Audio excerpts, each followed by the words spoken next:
The bee population has plummeted by 87% since the late 1990s.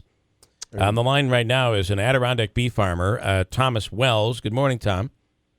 Good morning, and how are you? Good. I appreciate you coming on here. And now, is that in New York, central New York? Is that the United States? I believe it's a U.S. decline. Am I correct with that? 87% decline.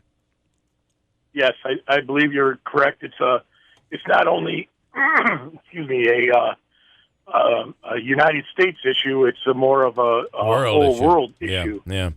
And you know, bees, it's not all just about honey. It's they're a major part of our ecosystem. Yes, that's right. We get probably 60% of our vegetables, our nuts all come from honeybees. Not only our wildlife flowers that are out there, you know, our Dutch clover and things like that, are all part of the ecosystem of the honeybees. And not only honeybees, but I mean bumblebees in particular, your hornets and different things like that, all are part of that ecosystem. How much is the pesticides? Are the pesticides a part of this problem? I think it's a one part of a multifaceted problem. You know, everybody wants a bright green grass in their lawn instead of having Dutch clover or dandelions in there, which are all first part of in spring. Yeah. All beekeepers wait for dandelions to come up, and that's your first major flow of the year, and then it goes on from there. So you got a lot of people that just put Roundup or whatever on their lawns. You have a lot of big industries that just spray huge amounts of pesticides on whatever insect they want to kill at that particular time. Yeah. And unfortunately, honeybees are part of the insect world. What do you? There was a story a while back about how if you consumed honey from your region, you would have fewer problems when it came to allergies and that sort of thing. And I think somebody kind of recently tried to debunk that. I'm still going to believe it. How about you, Tom? I agree with that. That's part of my product line. Is I have a totally raw honey. I don't pasteurize it, and I don't ultra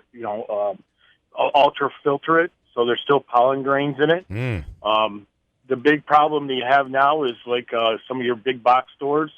They take and get imported honey. Some of it they're selling it for $1.99 a pound because it's got high fructose corn syrup in it. It's a mixture.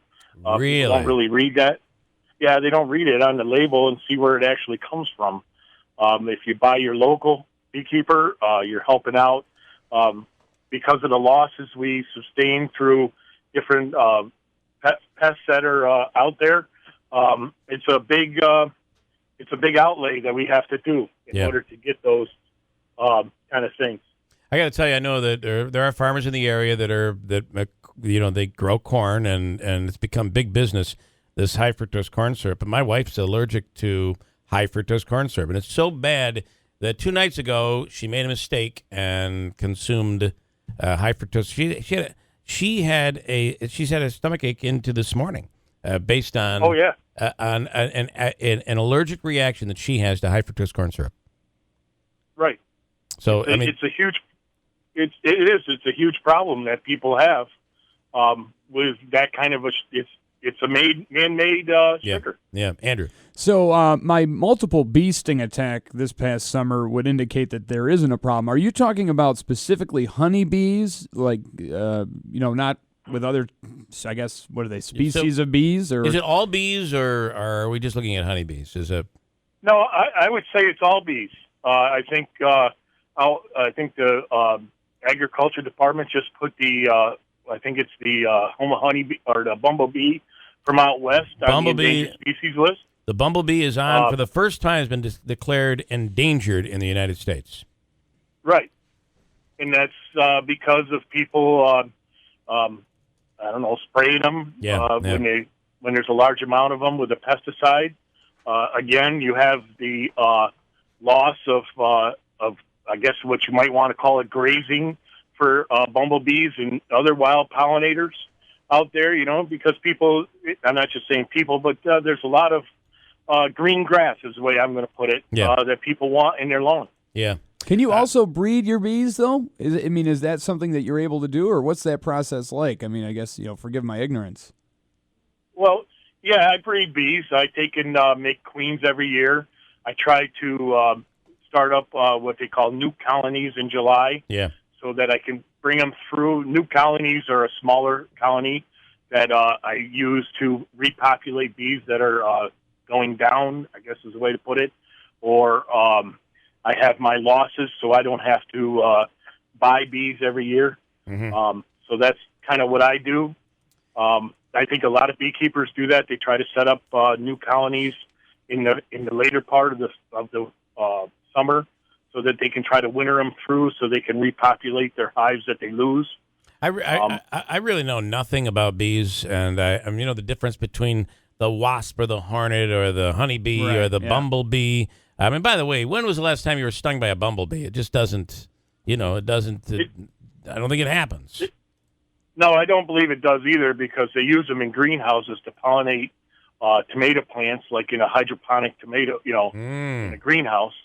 So those are the colonies. I have a gentleman that I pollinate his blueberries, and he buys bumblebees so that because bumblebees work at a different temperature than honeybees, so he uses them like if it's an extra cold morning, bumblebees are out and they pollinate the blueberries for him. So he has a mixture of honeybees and bumblebees that they can do that. How many bees? What type of population do you have? You're by the way, Thomas Wells owns Pleasant Valley Apiary, and you're located in Hudson Falls.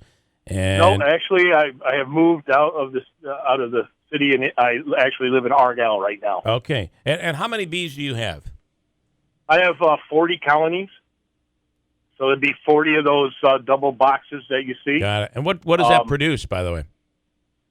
Last year I made almost 3,400 pounds of honey. Wow, boy, that's a lot. And so we will see that around here, and you'll go to markets and things like that, and you'll see Pleasant Valley. You're buying local honey. I think it's really important to buy local, and I'm assuming not just for economic reasons, but I do believe in that. They're the allergy issue. I think local honey is the way to go. Oh, I of course I agree with that. Yeah, but I'm also saying that it is very, very important to buy local, not only honey, but I mean, if you see a farmer's market, stop in there. Yeah, buy that local man's tomatoes or whatever you're going to buy, because now you're supporting that agriculture for your area. Yeah, it's a really huge thing. Tom, we appreciate your time. Thomas Wells, a bee farmer in where are you located now again? It's Argyle. Argyle. I'm not. Yeah. Familiar with that town. Closer more towards Lake George. Okay, got it. Than Utica. But like I say, I have friends that are in Utica, and they support local honey, and I hope everybody does.